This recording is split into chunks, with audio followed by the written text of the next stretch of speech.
Hello, my name is Marcy, and today is Tuesday, August 25th, and I'm reading the Cape Codder.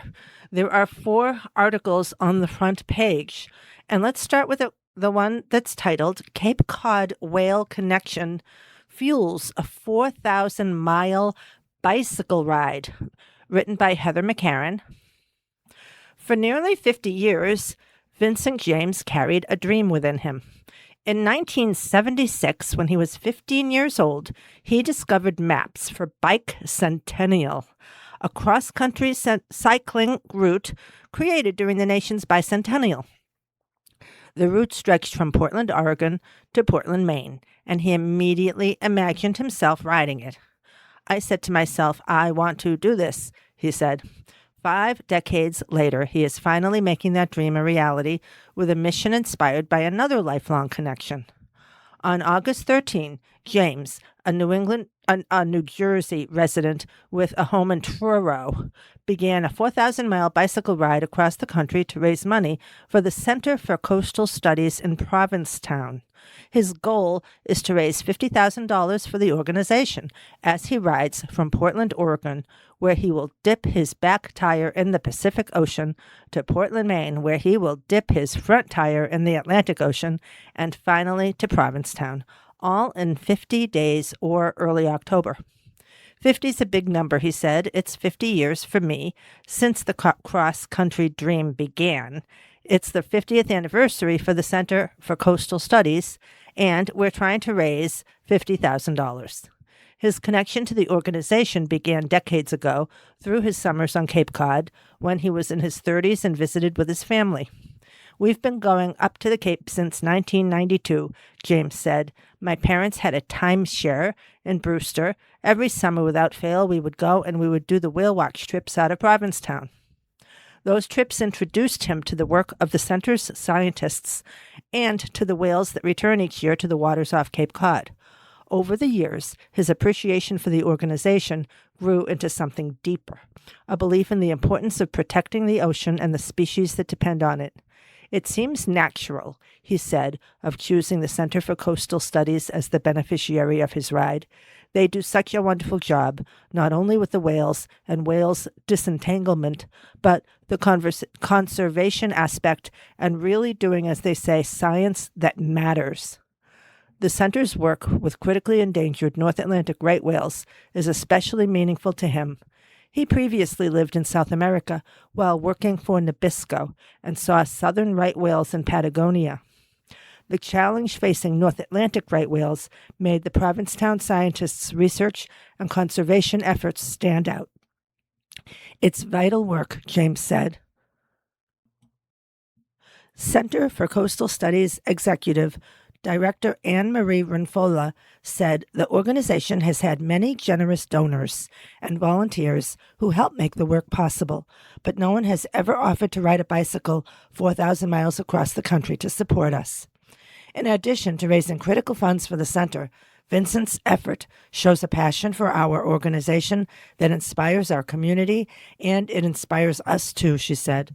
The Coast to Coast for Coastal Studies ride is all the more valuable, she added, because it shines a light on our 50th anniversary this year and what we have achieved with our commitments to protect our ocean and coasts for the benefit of us all.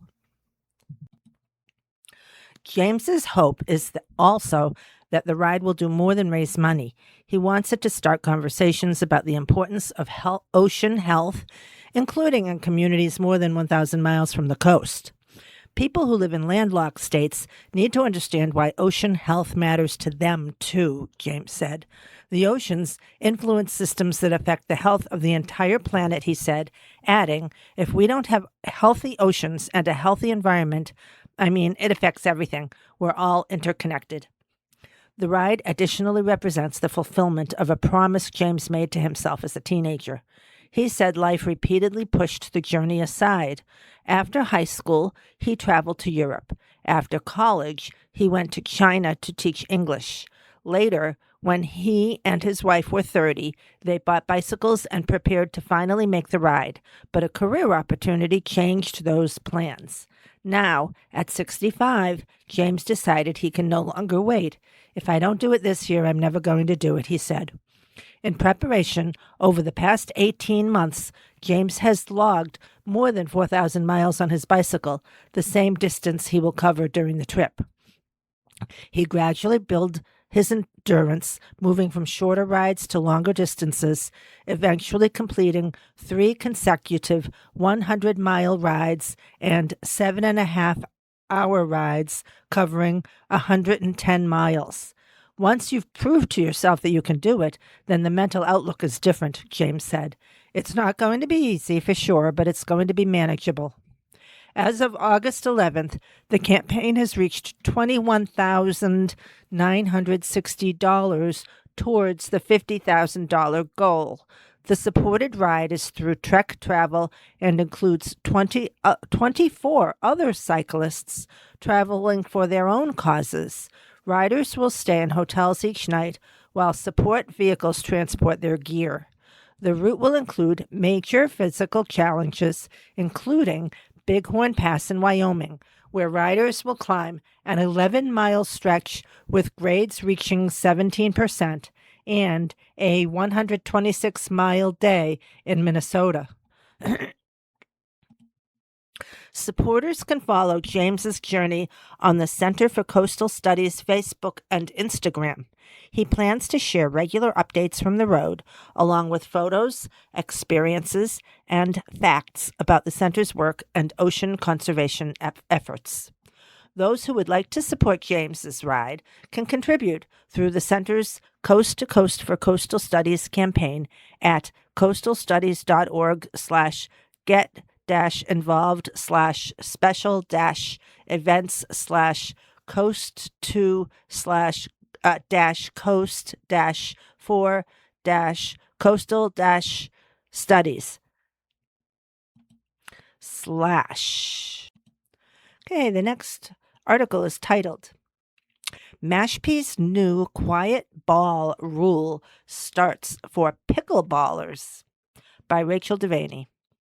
The town's mandate to use quieter pickleballs took effect Thursday, and the fallout from the order seemed obvious at the town-owned court on Eshumet Road. Around 9 a.m. on August 13th, just 8 players could be seen, each of the 2 teams knocking a town-approved pickleball back and forth. The 8-court play area, known as Mashpee Pickleball Park, usually hums with players every morning, said Jeff Evans of Sandwich. Cars are usually spilling out of the parking lot by this time. The courts are full, and every one of these benches are packed with people who are waiting their turn to get out on the court. Evans said to the Times at the court on Thursday he was playing with a Monarch 2 quiet pickleball. Another player on hand was Scott D'Amato. "It takes some getting used to," he said, of the town-sanctioned sphere, but it's like having a child for the first time. You adjust. Ernie Barrows, a neighbor who has been complaining about the noise from the courts since they were installed in 2018, is still unhappy. In a telephone call Thursday from his living room, he could still hear the balls being hit by the paddles. In the last 8 years, the pickleball courts have become a battleground between pickleball players and neighbors who have been volleying complaints and counter-arguments to the town over a game beloved for its accessibility and criticized for its relentless noise. Nancy Pearson, who lives near the courts, spoke up during an August 10 select board meeting. "The town never gave anyone on Eshumet Road a heads up and never asked for my opinion before it was built," said Pearson of the courts. She said she has lived in her home for 27 years. "Some say we should have opposed the court before it was built. We never got that option," she said. In July, town officials ordered using the quieter pickleball. Pickleball players pushed back, first at a July 27 select board meeting, citing the ball's cost and lack of official USA pickleball approval. On August 1, the town gave its blessing to the Vortex EVO. A package of 3 balls costs $150. Because of issues of availability and price, the town then approved 9 other balls. On August 8th at the courts, roughly 200 pickleball players rallied in protest of the town-mandated quiet balls. The players at the rally also signed a petition against the requirement. The online petition has currently 650 signatures. For avid pickleball player Marie Kyung Truslow, none of the balls on the list are acceptable. She said she is disappointed the town didn't talk with local players on what type of ball is most suitable. The balls that are being proposed bounce everywhere and they just don't play like a pickleball, said Kyung Truslow, who spoke to the Times at the August 8th rally. We are grown adults playing at a high level, some of us, and we are not going to play with a Nerf ball, she said. A Nerf ball is generally a lightweight ball made of foam. Despite the backlash, the town stood firm on its municipal rule during the August 10 Select Board meeting. Town manager Rodney Collins said he has urged players to compromise, warning that litigation could lead to the courts being shut down permanently. The rally cry is that the town is engaged in unreasonable action. That is simply not true, said Collins during the meeting. Decisions by the town are made based on facts, not emotions. They are fueled on applicable law in the best interest of the town. Unfortunately, said Collins, the majority of pickleball players haven't looked at the situation from a logical standpoint. Those players have bickered and sounded like spoiled adolescents, said Collins. If I had acted like they have, my father would have sent me to my room. In some ways, Kyung Truslow said, she understands the action being taken by the town. The town manager was placed in an untenable position by Mr. Barrows, he said. He had to do something to appease him. During the August 10 Select Board meeting, Collins said the rally held by the pickleball players on Saturday, August 8, was unlawful because organizers didn't secure a permit with the town. Local ordinances, he said, require a permit for rallies, marches, or other large gatherings, especially if they involve amplified sound, blocked traffic, or involve a significant number of people. Collins said he instructed his staff to communicate permit requirements to rally organizers. A reasonable response would have been to pause and comply with the rules, said Collins. Instead, the actions taken on Saturday were considered a direct response of defiance demonstrated by rally organizers and participants who cannot respect process. Select Board Chair John Cotton at the Select Board meeting admitted to being at the rally and taking a group photo with players. I was playing pickleball, as I always do on the weekends, he said. I did partake in the photo. I apologize if that was looked at as a sign of disrespect to Mr. Collins. Cotton told the Times on August 7, a day before the rally, that he wasn't happy about changing the ball. I don't think there's enough justification to do so, he said in a voicemail left with the Times. But that's my opinion as a pickerballer. Any rules on how the courts are being used is up to the town manager. The new rule will be a disaster, said Kyung Truslow. These courts are going to become a wasteland, she said. The next article is titled, Swimmer Dies Following Provincetown Water Rescue by Michael Sereda. A swimmer taken in critical condition from the water off Provincetown on Friday has died, a spokeswoman for the Cape and Islands District Attorney's Office said. The DA's office identified the victim as Nancy Gear, 81, of New York. She and 2 other swimmers may have been caught in a rip current, Provincetown town manager Alex Morse said on Friday. On Friday, rescuers were called at 3 p.m. to Herring Cove Beach on a report of 3 people struggling in the possible rip current near Hatches Harbor. A rip current, also called a riptide, is a surface current that flows away from the shore, perpendicular or at an acute angle to the shoreline, according to online Cape Cod National Seashore Guidance. 2 other swimmers were helped out of the water and had been reported to be in stable condition as of Friday. Provincetown Fire, Police, and Harbor Master departments began a search and rescue alongside the National Park Service, the U.S. Coast Guard, state police, and other agencies. Hatches Harbor is a remote inlet between Herring Cove Beach and Race Point Light in the National Seashore. A U.S. Coast Guard found the missing swimmer floating in the water, according to the DA's office. Provincetown Fire Department took her to Cape Cod Hospital in Hyannis, where teams continued life-saving efforts without success. Gear's body was turned over to the state medical examiner's office, the DA spokeswoman said. We are incredibly grateful to our first responders and partner agencies who worked quickly and collaboratively under challenging conditions to locate and recover all 3 individuals, Morse said in a August 14 statement. Our hearts are with those impacted by today's incident, as well as their families and loved ones. Such incidents are a painful reminder of how quickly conditions on the water can become dangerous, Morse said. The incident is under investigation by the state police and the Cape and Islands District Attorney's Office. And the next article is Farewell to Gina's by the Sea, Hello to New Bourdain Film, written by Gwen Friss. Gina's by the Sea, the beloved but defunct restaurant where kitchen scenes were filmed for the soon-to-be-released Anthony Bourdain biopic Tony, reopened August 9th for one last night.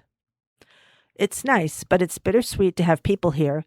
Larry Riley, who owned and operated Gina's for 44 years, said at Sunday's fundraiser for Cape Cinema.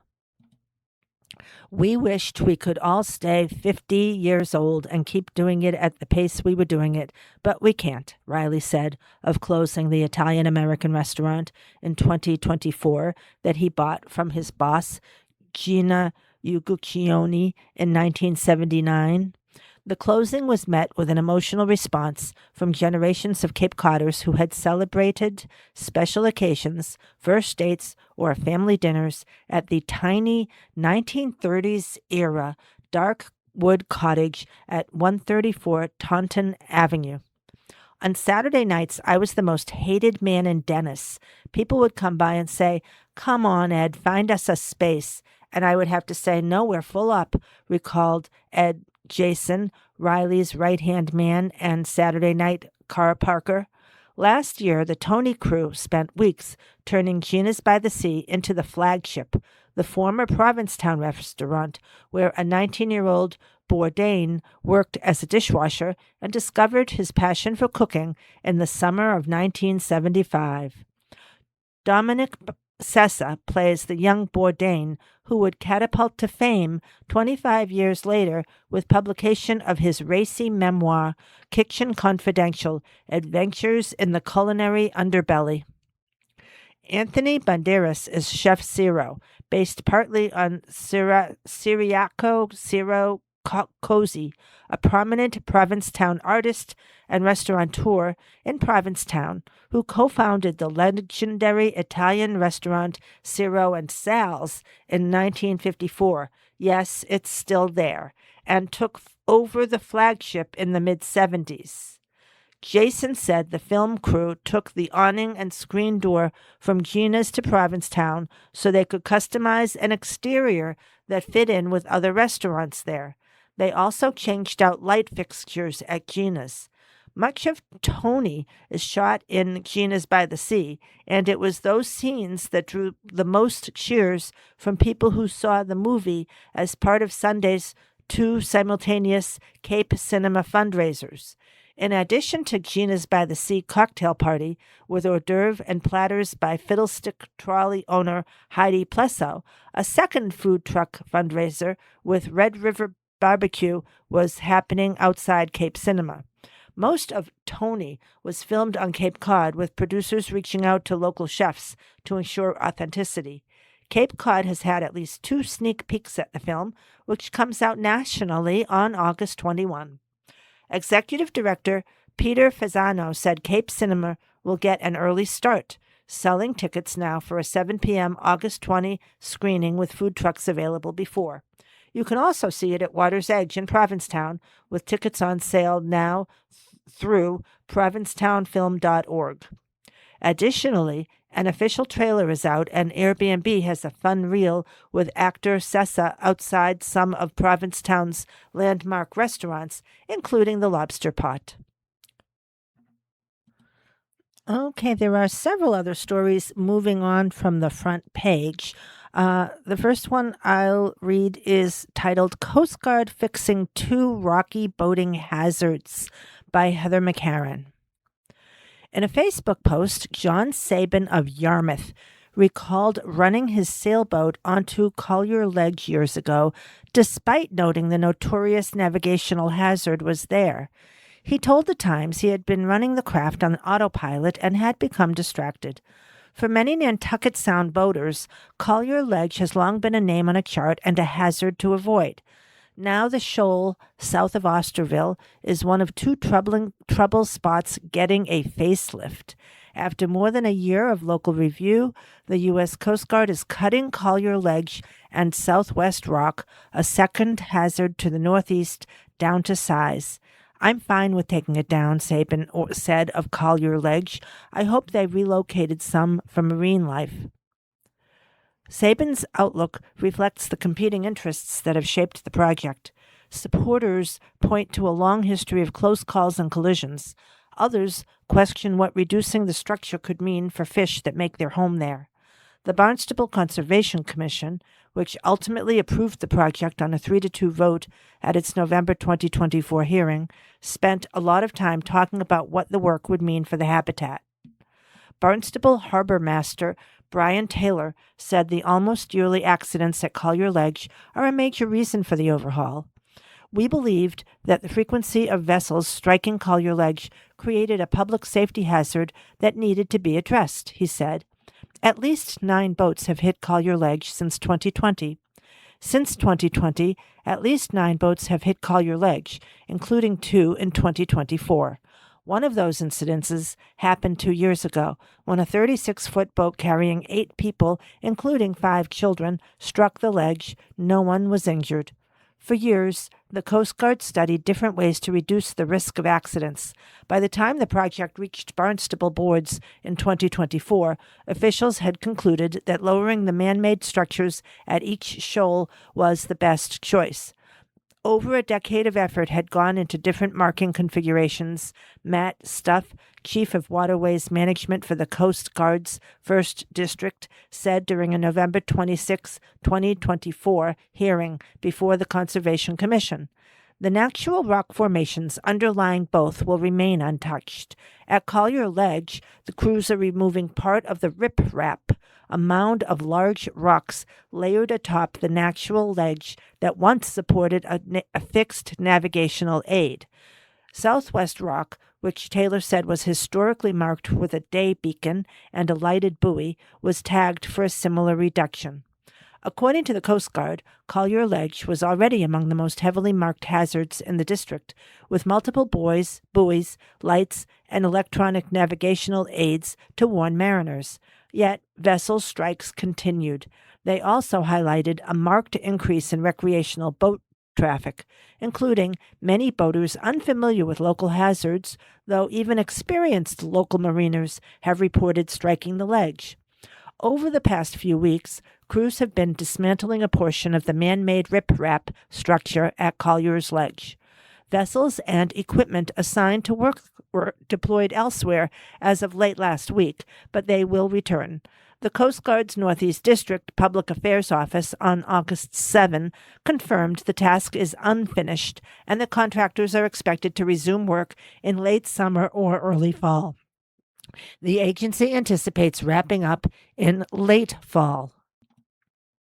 Coast Guard engineers considered other options, including replacing the riprap with a modern fixed beacon mounted on steel pilings. That would have been tremendously expensive and would also have required removing the riprap entirely so the pilings could be driven into the ledge below.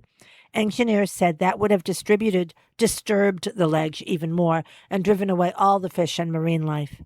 According to project documents, crews are removing about 2,700 square feet of rocks at Collier Ledge and another 4,500 square feet at Southwest Rock. The stones will be dropped at a state-approved artificial reef off Yarmouth, where they can continue sheltering marine life. Rather than taking away all of the riprap, the project is taking the structures down to 7 feet below mean low water, meaning there should still be about 7 feet of water covering the remaining material, even during exceptionally low tides. Officials said that depth should provide enough clearance for most modern vessels in Nantucket Sound while leaving some of the material in place, thus striking a balance between improved safety and maintaining the marine habitat that's developed around the structures, particularly at Collier Ledge, a favored fishing spot. The age of the man-made structures at both sites is an estimate, at least for now.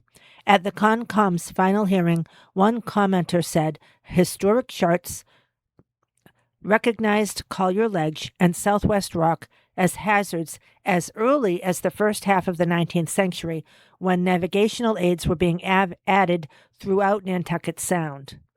Around the same era, a lighthouse was built at nearby Bishop and Clerk's Shoal, south of Gammon Point, to mark another notorious danger to mariners. The project will not leave what remains of the hazards unmarked. Coast Guard representatives told the Conservation Commission that existing aids to navigation will remain, including a lighted, isolated danger buoy, recognizable by its red and black bands, a nearby orange and white hazard warning buoy marking the presence of the ledge, and an electronic AIS aid to navigation that can be displayed on AIS-equipped vessels. And the next article is titled, Cape Cod Rescue Team Frees Second Humpback in 2 Days by Heather McCarran. Twice in 2 days, recreational boaters spotted humpback whales trapped in fishing gear off Massachusetts and called for help. Twice in 2 days, a Provincetown-based rescue team answered. The latest rescue unfolded August 7 in Stellwagen Bank National Marine Sanctuary, where the Center for Coastal Studies Marine Animal Entanglement Response Team spent nearly 2 hours freeing the animal, according to a statement the center issued on August 8. The whale was heavily anchored in fishing gear, the organization reported. The operation marked the MAER team's second humpback whale disentanglement in less than a week, and its third since mid-June, evidence of a threat that continues to shadow whales in some of New England's busiest fishing grounds. Scott Landry, director of the center's Marine Animal Entanglement Response Program, earlier in the week said cases like those the team has responded to this summer highlight the importance of having a network of mariners looking out for entangled whales. Prompt reporting from recreational boaters gives entangled whales a better chance at survival, he said. During the late morning of August 7, recreational boaters saw the whale within the Stellwagen Sanctuary, a NOAA-managed marine-protected area at the mouth of Massachusetts Bay that spans about 842 square miles of federal waters between Cape Cod and Cape Ann. It is one of the most productive feeding areas for large whales during the warmer months, where marine life and fishing activity often overlap. According to the center, the boaters initially tried to free the whales themselves. Once they realized the dangers of that attempt, they called CCS Whale Disentanglement Hotline after returning to shore, the center reported.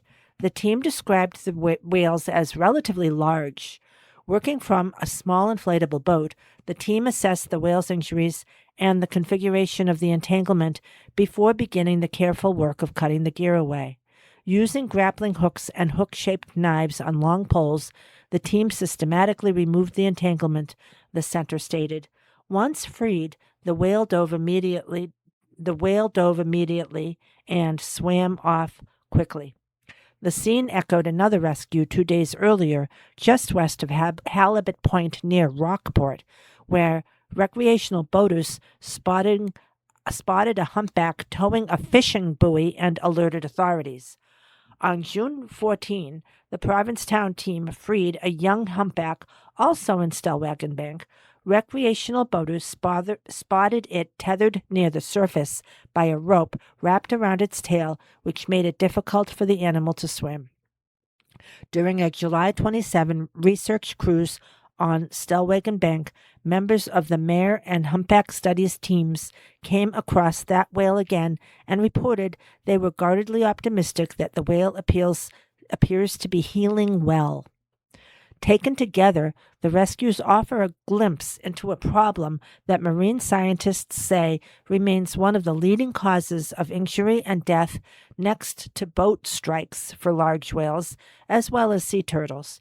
Entanglements can leave whales dragging ropes, traps, and buoys for weeks or months, making it harder to feed, travel, and dive. In severe cases, lines can cut into the flesh, cause infections, and could eventually kill the animal. In both cases, the whales were aided by Good Samaritan boaters who reported the sightings. Federally permitted and authorized disentanglement offers individual whales a better chance at survival while adding to needed information that will be useful in preventing entanglements, the center stated. Since 1984, the center's Mare team has helped free more than 200 large whales and other marine animals while pioneering many of the disentanglement techniques now used around the world. The organization urges anyone who encounters an entangled whale or sea turtle not to intervene. Call the CCS hotline. And that's it for today. I've actually run a tiny bit over. Today is Tuesday, August 25th. Thank you for listening. My name is Marcy.